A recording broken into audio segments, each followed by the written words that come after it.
बहुत समय पहले सन 1980 में हमारे परिवार में एक नया सदस्य तोता का एक बहुत ही छोटे बच्चे के रूप में आया।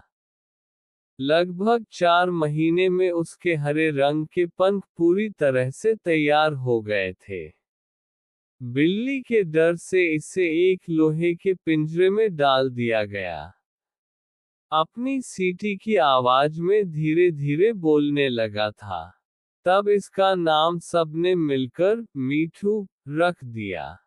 जब मीठू 1 साल का हो गया, तब इसकी आवाज तोते की तरह हो गई। घर में कोई भी आकर यदि मीठू बोल दे, तो वह टेटे की आवाज में अपनी हामी भरता ही था। मीठू परिवार के लगभग सभी सदस्यों को पहचानता था। तोते का पिंजरा घर के बाहर खुले बैठक में टांग दिया गया था।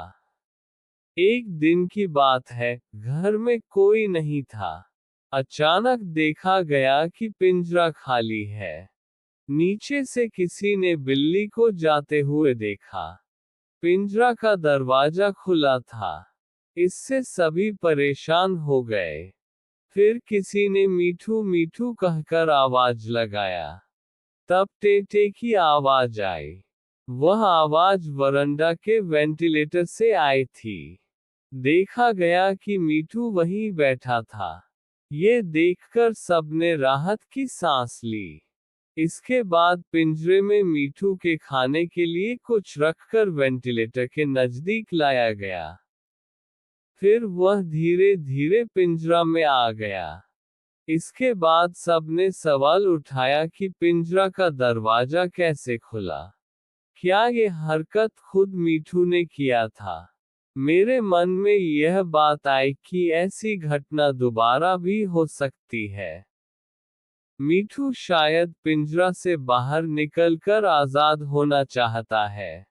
मेरे मन में यह बात बैठ गई कि किसी भी जीवजंतु को पिंजरा में रखना ठीक नहीं, मीठू को आजाद कर देना चाहिए। मैंने अपने मन की बात सबके सामने रखा।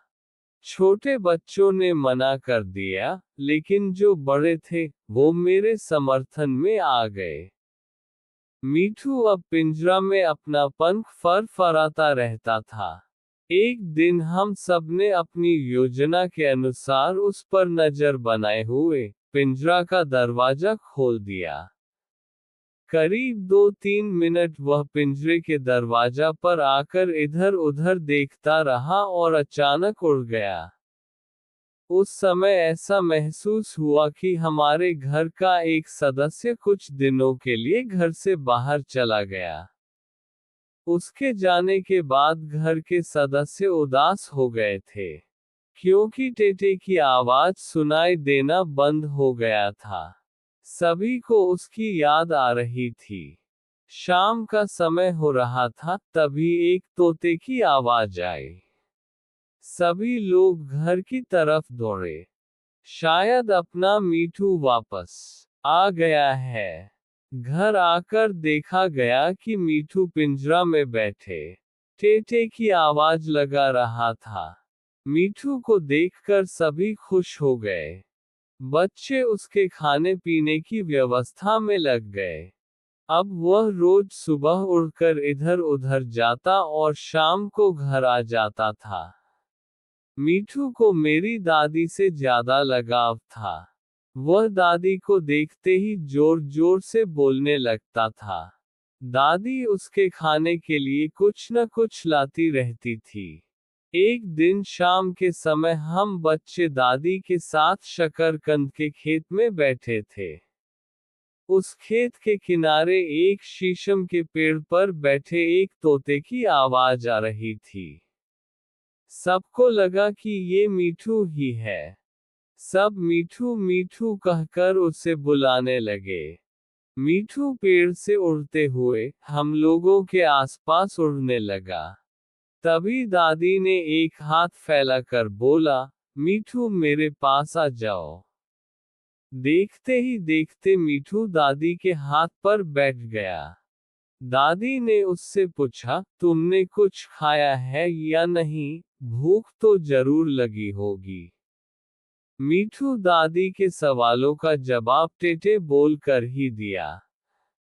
शकरकंद के खेत से उत्तर दिशा की ओर घर की दूरी लगभग 150 मीटर होगी। दादी ने कहा, तुम अब घर जाकर कुछ खाओ। थोड़ी देर में हम सब आ रहे हैं।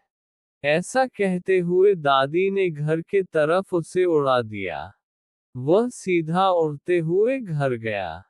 यह आंखों देखी घटना का वर्णन कर रहा हूँ।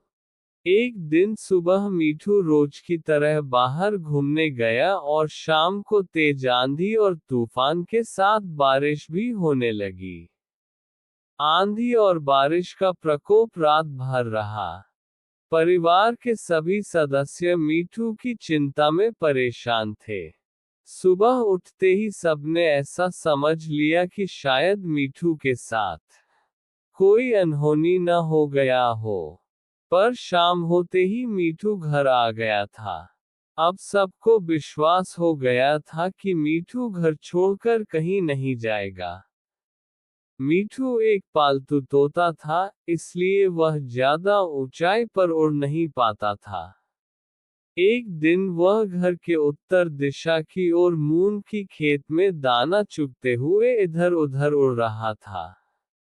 तभी हमारे पड़ोस का एक व्यक्ति उसे पकड़ने का प्रयास करने लगा। अपने प्रयास में असफल देख, वह एक लकड़ी के छोटे डंडे का प्रयोग कर तोते को मार दिया। अब दोनों परिवारों में जमकर कहासुनी हुई। उस बेवकूफ ने कहा कि उसे नहीं पता था कि यह तोता आपके घर का है। इस बेवकूफी भरे जवाब से हम सभी परेशान थे। कृपया कहानी को लाइक और चैनल को सब्सक्राइब जरूर करें।